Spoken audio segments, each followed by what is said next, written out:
The question that we're asking tonight and the question that we asked over 4,500 respondents in the News18 Pulse One Nation, One Election survey: is India ready for One Nation, One Election? Today, the Joint Parliamentary Committee, which has been constituted by Parliament, began deliberating on exactly that question.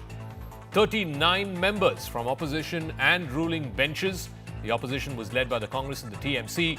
Their basic contention, their basic question is, why is the centre in such a hurry to push through with this idea of simultaneous elections for Lok Sabha and Vidhan Sabha? Perhaps they should hear what the country has to say. Perhaps they should watch and listen to and heed the message from the voters and the citizens of India who have taken part in the News18 Pulse One Nation, One Poll survey. We conducted this survey over a 3-week period between December and January. Our survey revealed an overwhelming support for the idea of One Nation, One Election. In fact, 4/5, 80% of the respondents were in favour of the idea of One Nation, One Poll.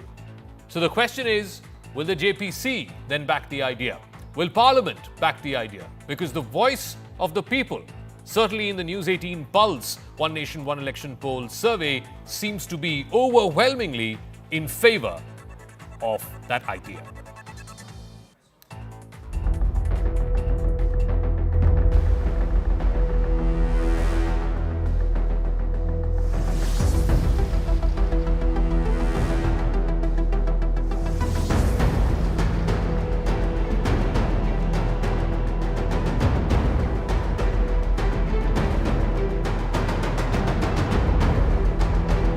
हमारा प्रयास रहेगा कि हम सबको सुनें, सबकी input लें, सबकी राय लें, ओपन माइंड से, और हम उसको एग्जामिन करेंगे डिस्पैशनेटली। ये उनकी, क्योंकि वो बहुमत में है तो अहंकार में वो है, वो अपनी बातों को यहाँ कहीं न कहीं पूरे देश पे ये थोपने का एक प्रयास है।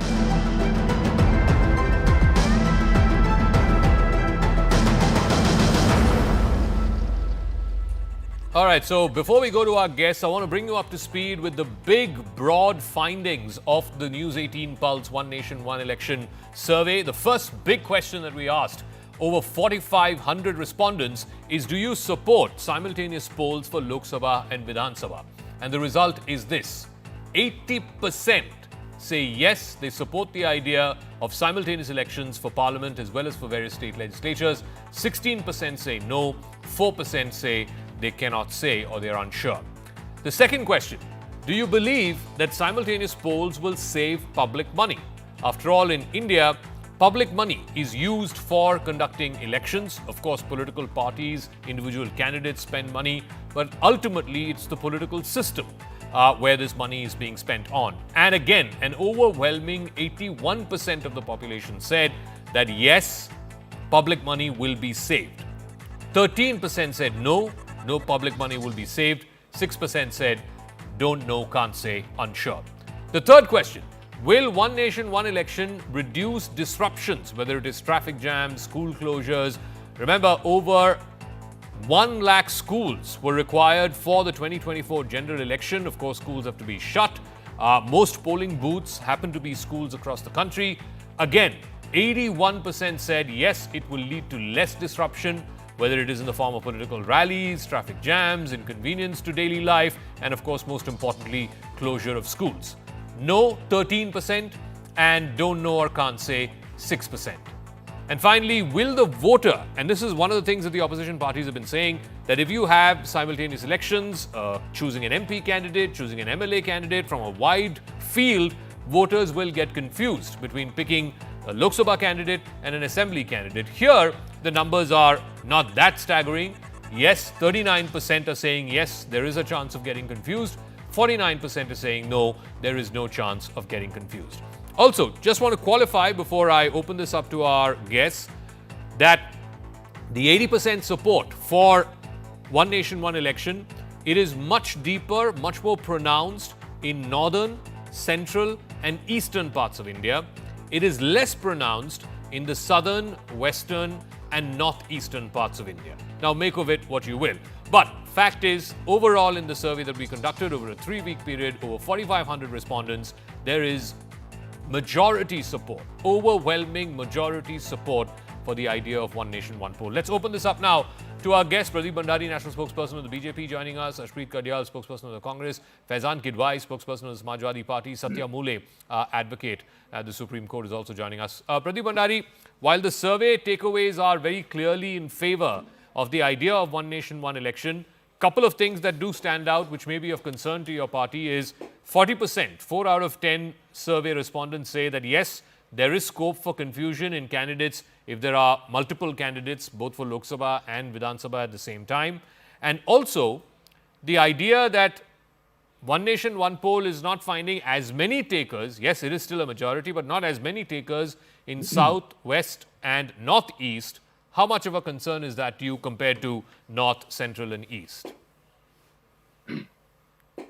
Well, Zaka, thank you so much. And first of all, congratulations to your team for such an exhaustive survey.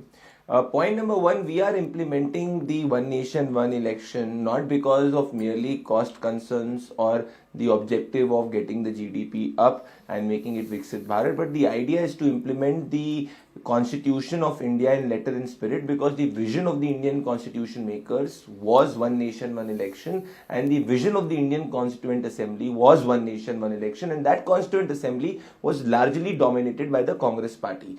Point number two, no election commission, no law commission since independence, and after the cycle of one nation, one election was broken, even once said that one nation, one election should not happen. In fact, since 1983 onwards, whether it is the election commission or the law commission, it has said that one nation, one election is in interest of growth, it is in interest of the constitutional principle of federalism and in interest of the basic structure doctrine. Now let me address the 2 points which you said, in particular to the Eastern India and the Southern India part.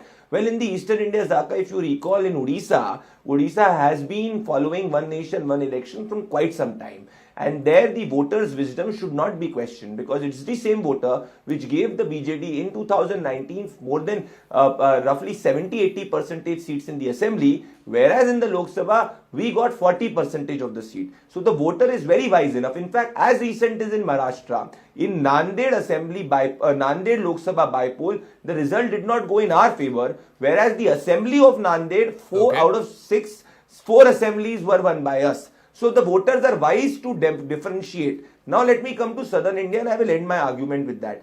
Andhra Pradesh has been following one nation, one election for quite some time. And Andhra Pradesh has not been a state which is dominated by either of the national party. I believe that addresses the concerns of federalism, voters voting different parties at the same time, and also the larger argument of implementing the constitution principle. That is what Prime Minister Narendra Modi is doing, implementing the vision of Baba Saheb Bhimrao Ambedkar. Some more takeaways from the News 18 Pulse One Nation, One Election survey. 69% of our survey respondents said that India should follow the global model of countries like the United States, which have simultaneous elections. There is a strong belief, 80% of the survey respondents say that simultaneous polls will save public money. 55% simultaneous voting will not create confusion among voters. 49% said no problem in differentiating between state and national candidates. And most importantly, 72% said if there is one nation, one poll, that will improve voter turnout. And as you well know, urban apathy is a big concern for the Election Commission, for political parties. So all in all, it seems like a large number of people are welcoming this idea of one nation, one election. So please respond to that. Number one, a survey that is done on less than 1% of the people cannot possibly reflect the perception of 100% of the population. Number one. Number two, similarly, like you've done a survey, exit polls that recently predicted 400 plus for the Bharatiya Janata Party, majority of them were proven out to be wrong. So that is where the survey stops. Now let's come to the main facts, main points. One nation, one election. The only person who benefits from that is Mr. Modi, because he has been more of a prime campaigner and less of a prime minister. He has not been able to give any time to governance, has only been campaigning, rallying and doing roadshows. Number two, the most important point of all is, Jaka, two most important points. There are states which went into election 6 months ago. Some went into election 2 years ago. Some went into election 4 years ago. How do you bring all of them to point one? And will that not amount to undermining the votes of people? Will that not amount to violating the democracy, violating the constitution, because these governments have been chosen. And why should they again go into an election? They have just recently won 2 months, 3 months ago, some 1 year ago. And number two, let's say in the middle of a term, a government falls due to a no confidence motion, or let's say that an elected representative has passed away due to some reason, some natural reasons. And will that seat or will that state wait for the entire country to go into election again? Will that state stay without government? Will that state be governmentless? Will there be no governance? And number three. Ashpreet, so a couple of clarifications. One on the exit poll business. Pradeep used to be an exit pollster in an earlier avatar. This is what we are putting out. The News 18 Pulse is not an exit poll. It's simply a survey. 4,500 people responded. And these are the percentages of the responses of the people. There's no, seat share, vote share, conversion, nothing. This is a simple, straightforward survey. Okay, number one. Number two, on the question of, which is a valid question, I think, if let's say, for example, the UP goes to polls in 2027, so will you curtail the term of the assembly to have simultaneous polls? Or Punjab goes to polls in 2027 again, will you curtail the assembly? The Ramnath Kovind committee has put out a very clear direction on that. As far as the first cycle is concerned, whenever it starts, 2029 or 2034, as far as the first cycle is concerned, there will be a break of a 2.5-year period. Any assembly that was within 2.5 years of that first cycle will only have that curtailed term. And then subsequently, once the first round of One Nation, One Election happens, then all assemblies, all legislatures and parliament will have the same concurrent term. That's exactly what I'm saying. But that's a one-time exception. If I may, why that one time? Answering both your queries. One, I did not say that this is an exit poll survey. I gave an example that surveys was also done when it came to the exit polls, when 7 to 8 big channels were suggesting that the BJP would win by a margin of 400 plus seats. That was based on a survey. Surveys go wrong because it's done on less than 1% of the people, and then there is no guarantee that the person is going to be doing what he said in the survey. And number three, the next thing that you quoted, that for once you will have to go through the curtailment. After that, it will all be fine. Why that one time also? And why will the government agree? No state government that is other than the Bharatiya Janata Party, other than the NDA, agree to this. Why should they have their term cut short? Why should they have to go to election before 5 years are complete? People have voted for them. That amounts to undermining the votes of people. Faizan Kidwai, as per the Election Commission's own estimates, which are very, very conservative estimates, the cost of conducting the last general election, 2024, was in the range of 3,500 to 4,000 crores. These are official figures. The unofficial figures run into tens of thousands of crores. Now, as a political party representative, and this party that comes from the largest state, the big question that's being asked is, why would you not back the idea of one nation, one poll? Because after all, everybody knows you win Uttar Pradesh, you win the nation. And chances of voters voting for the same party, Vidhan Sabha and Lok Sabha, are higher if both the elections are on the same ballot, as opposed to 2 years apart or 2.5 years apart, as in the case with Uttar Pradesh. So why would you not welcome the idea of one nation, one election? I'll tell you that. I'll tell you. First of all, good evening to you and to all the fellow panelists. See, you spoke about the cost of elections. There's an organization, Center for Media Studies. It says in 2019, 60,000 crores was spent and 45% of the expenditure alone was from Bharatiya Janata Party. So this explains the black money they got and the unethical funding from electoral bonds. So I'm just putting this on record.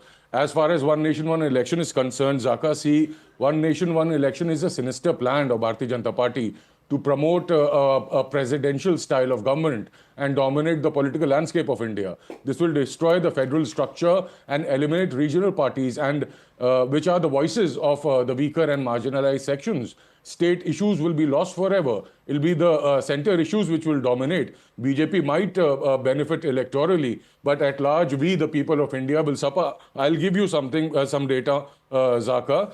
See, for instance, in Uttar Pradesh, there are certain issues which are very local to Uttar Pradesh, like the sugarcane farmers, non-payment of their dues. This government is not doing that. So during elections, the government of the Yogi government gets very alert and works towards it. At least, सिर्फ दिखावे के लिए सही, but at least they do something. Then a minister in Uttar Pradesh government spoke to Business Standard. He says red tapeism has become the norm of the day. Bureaucrats are dominating ministers. Ki sunte nahi hai. A report which was tabled in Parliament, it says Uttar Pradesh tops when it comes to deaths on road because of potholes, bad roads. No, but so what these are the any local of that issues. got to I am do just with, sir, these, sir, these, what these, does any no, of no, that sir, got sir, to do let me with just one complete. nation, one election? I'll tell you. If there is one nation, one election, then central issues will dominate. The jumlas of Mr. Modi will dominate. People will get kind of confused that what are the relevant issues they should be voting on. So the people of Uttar Pradesh at large and the state of Uttar Pradesh at large will suffer. Okay. For instance, Again, with all due respect to the opinion that you have shared, I think the people of Uttar Pradesh, the people of various states across this country are smart enough to know which issues to vote Zaka. on, and I don't You think they are so confusing them. gullible. You are putting too much that, pressure on them. No, I don't think they're so gullible that Zaka, this will destroy they're the going to federal get structure of confused India. on what issues they are going to vote. But by the way, I did a math or analysis of the various elections that happened from 2014 onwards, since Mr. Modi came to power. And Satya Mule, I know this may not be a strongly a legal point, this is more a political point. So I went all the way from 2014, right after Mr. Modi's grand Lok Sabha win. In the last 10 years, 2015, the Delhi election, Aam Aadmi Party won, BJP lost. Bihar, 2015, the Gathbandhan won, BJP lost. 2016, the only state that BJP won was Assam. It lost Kerala, it lost Bengal, it lost Tamil Nadu. 2017, BJP won UP and Uttarakhand, but it lost Punjab. It won both Gujarat and Himachal, but in 2022, it won only Gujarat, but it lost Himachal. So I did the whole math, the entire math from 2014 onwards. And guess what? The state count so far, the big states, I have not taken into account smaller states which have less than 70 or 75 seats in the assembly. The count is 14 state wins to the BJP since 2014 and 16 wins to the opposition, either regional parties like TMC, DMK, etc., or Congress party. So where is this whole fear coming from that if it's going to be one nation, one election, Modi is going to dominate, Modi is going to win all the states? That evidence is not borne out since 2014. Well, Zaka very rightly pointed out. In 2014, in fact, we can also derive benefits from certain elections. Telangana and Andhra Pradesh went concurrently with Lok Sabha elections, and the voter turnout was very high. And it's not that all the elections were won by BJP at that point of time also. I wonder why people are saying that it is a sinister plan of Mr. Modi and jumlas of Mr. Modi will work. This particular thing that is going to come into existence, no doubt about it. One nation, one election. Mr. Modi is not going to rule and not going to remain Prime Minister of India for next 100 years. Hello. Let's come to this reality. There are certain benefits apart from cost efficiency. There is administrative efficiency. There is reduction in policy paralysis. Let's take the example of Delhi. Delhi is going to remain into model code of conduct for almost 3 months now. Earlier it was for Lok Sabha. Now it is going to go for polls and it's going to remain in model code of conduct for 3 months. Where is the policy implementation in Delhi? It's because of model code of conduct Delhi is going to suffer. And also other states who are in the same category are going to suffer. Now focus on development. Politicians, administrative staff, they can allocate their precious time for giving focus on development. Now, we are being called as a nation who is continuously under election mode. Even the opposition takes jibes at BJP or any ruling party saying that they are always in campaigning mode. Let's get out of it. One way to get out of it is one nation, one election. Okay. Now, the benefit of it is also serving the purpose of having a democracy. How I tell you? By allowing to increase the turnout of voters.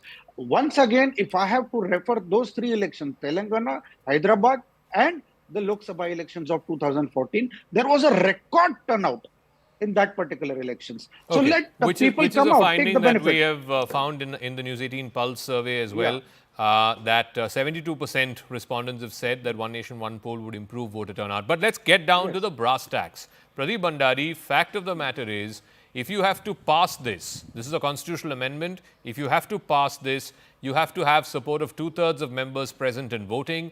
If all 543 members are present and voting in the Lok Sabha, you need the support of 367. You currently have 293. Where are you going to get these extra 70-odd votes from? The opposition is saying even the BJP knows that they don't have the numbers. This is simply yet another jumla. Zaka, first of all, there is no combined opposition in this country. Just recently, if you recall and remember how the India alliance has broken and fallen apart, the Congress party has been politically rejected by the Aam Aadmi Party, TMC and Samajwadi Party, and similarly the Aam Aadmi Party was politically rejected in Haryana. So there is no index of opposition unity. Point number one. Point number two, we are in talks with multiple parties, and I do believe that when the abrogation of Article 370 happened, where we passed it through both the houses of the parliament, similarly with this support of more than 50% and the right MPs you said, we will obviously pass it through consensus. So yes, it will go through democratic exercise. This also addresses the concern raised by the other member, particularly from the Samajwadi Party, that we are trying to bulldoze it. It is not logically possible to bulldoze it. On the issue of federalism in the regional parties, there have been more than 30 parties which are non-BJP, and many of them regional parties, whether it is AIDMK parties belonging to the Northeast, which have supported one nation, one election. On the part of federalism, this report of Ramnath Kovind consults former Chief Justice, whether it is Mr. Bode, whether it is Deepak Mishra, whether it is other election commissioners, and majority of them have supported and given an argument how this is not against the federal character. And just one point, Zaka, are these people from the opposition, in particular the Congress party, suggesting that Mr. Nehru was anti-constitutional, anti-federalism, was believing in only presidential form of government because Mr. Nehru became one nation, one election? So the Congress party's Mr. Arshdeep is anti-Nehru, Samajwadi Party is anti-constituent assembly. That is what I'm trying to say. I want to put that question do not understand the hypocrisy to Arshdeep first and then Mr. Kidwai. But Arshdeep, I mean, how can the Congress party claim one nation, one election is anti-federal or anti-democratic when the first three general elections in this country were one nation, one poll under Pandit Nehru? So he was anti-democratic, anti-federal? See, number one, what matters the most is the intention behind an action. The intention of the Bharatiya Janata Party is what here? They want to snatch the power of vote from the people, the feedback mechanism. They don't want it to exist. They want it gone. They want it wiped off the face of this earth. Because I'll tell you what. For example, I'll give an example. If the Bharatiya Janata Party, let's say, has one at the center, and then they are not delivering on their promises, they're not working. For example, 2 crore jobs not given, doubling of farmers' income not done, inflation not reduced, 15 lakh not given, then the people will give them a befitting reply in the state election. They will defeat them. And the people will convey to them that you cannot take us for a ride. We will give you a befitting reply through our vote, through our feedback mechanism. And the Bharatiya Janata Party wants to take away that remote control. Number two, the Bharatiya Janata Party needs to tell one thing, that only before elections, because we all know how busy you are with campaigning, only before election you used to work in a state. If it's an assembly election, maybe 3 months before they'll work. If it's a panchayat election, maybe 4 months before they'll work. If it's an MC election, a bipolar election, Lok Sabha election, usse pehle kaam karte the. Now they will not even do that. There will be zero work done. Okay, zero things done. Opposition's contention, very quickly, Pradeep, is if it becomes one nation, one election, 5 साल में एक बार चुनाव होगी, 5 साल में एक बार accountability होगी, उसके बाद 5 साल के लिए fill it, shut it, forget it. Zaka, everybody is not Rahul Gandhi, which goes on a vacation on a New Year Eve when 7 days of mourning for Dr. Manmohan Singh happens. Everybody is not Rahul Gandhi, who only works during the time of election. We work 365 days a year. This is why the people of India from 2014 onwards. Now, I was not speaking in between this gentleman. He was speaking all sides of political argument. He's not been able to give a single constitutional argument. He's not been able to give a single logical argument. So please allow me to rebut him politically. अरे भैया इतना क्यों घबरा रहे हो? Rahul Gandhi Vietnam में गया, हरीश रावत ने कहा है जब 7 दिन नेशनल मॉर्निंग चल रही थी. Pradeep, let's stick to the issue, please. Let's stick to the issue. Let's stick to the issue. He's saying if you have periodic elections, it's a chance for voters to hold ruling party accountable. Please respond to that. I will respond to that. Remember how by-elections happen, and there are successive by-elections which take place along with the Lok Sabha elections and also along with the assembly elections. So is the representative from the Congress party saying that the voters' right is snatched when a by-election happens? What type of an illogical argument is this? Is he saying that Mr. Nehru snatched the right of the voter since independence and Mr. Nehru was Okay. anti-democracy? If a by-election May I? can happen along with the assembly election and Okay. the right of the voter is not Mr. snatched, Kidwai, what type final of an word. illogical argument I is have this? to wrap up after this. Okay. Ultimately, the argument that it is anti-democratic, anti-constitutional, falls through because the first three general elections from 52 to 67 were all one nation, one election. Yes, Two, yes. the cost factor I just outlined, official figures, unofficial figures. There are, in fact, even in our survey, 80% are saying that one of the reasons that they should do this is to reduce the burden on the public exchequer.